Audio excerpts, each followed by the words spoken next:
All right. Okay, this is David, who says, we have friends who do not celebrate Christmas because they say December 25th is really a pagan holiday. While I agree that Jesus may not have been born on December 25th, he certainly was born as described in the Bible. How do I respond to them? Well, in a sense, tell them they're right. You see, the winter solstice a couple of days later was the shortest day of the year, and the pagans had something called Saturnalia. And it was a time of lawlessness because all the laws were suspended. And people, a bunch of singers who actually wandered the streets naked singing.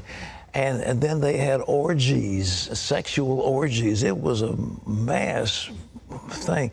Well, when the Catholic Church came along in Italy, the Romans and others didn't want to give up their holidays. So they said, okay, we'll Christianize it.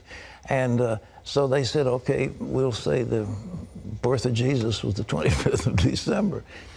And then there was a monk who began to add it up. You see, if you read in Luke, it says there's a census taken when Quirinius was governor and so forth and so on. And they could take those leaders and figure the exact time dating from the foundation of Rome. And that's when the dates were established. And so they get pretty close to the date. But to say it's the 25th, shepherds were out abiding in the field. It gets a little cold at night. I mean, were they out there in the middle of winter? You know, I don't know. I've been out there on the shepherd's field on Christmas Eve. It's very nice. But it's cold. And nevertheless, I mean, what was going on? So all this business about mistletoe, pagan. Christmas trees, pagan. Giving out gifts, pagan. Every bit of it is pagan. Every single bit of it is pagan. We've Christianized it all. And so that's good. And so we have time, we celebrate for Jesus. Everybody gets all misty-eyed. But the truth is, they're all pagan. But the birth of Jesus. But the intent of the heart is what it's about. Exactly. So we have Christianized all these things. We give gifts in the name of Jesus. We celebrate his birthday.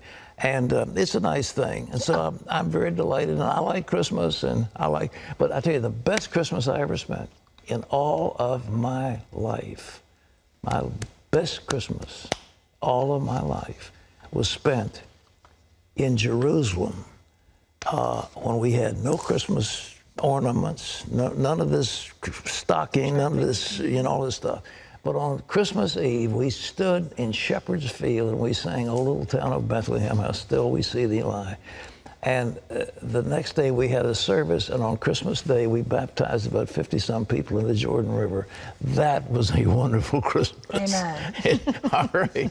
Okay, thanks for those questions. I hope I didn't shock you. I'm not being irreverent, but it's the way it is. So when you putting your tree up? Huh?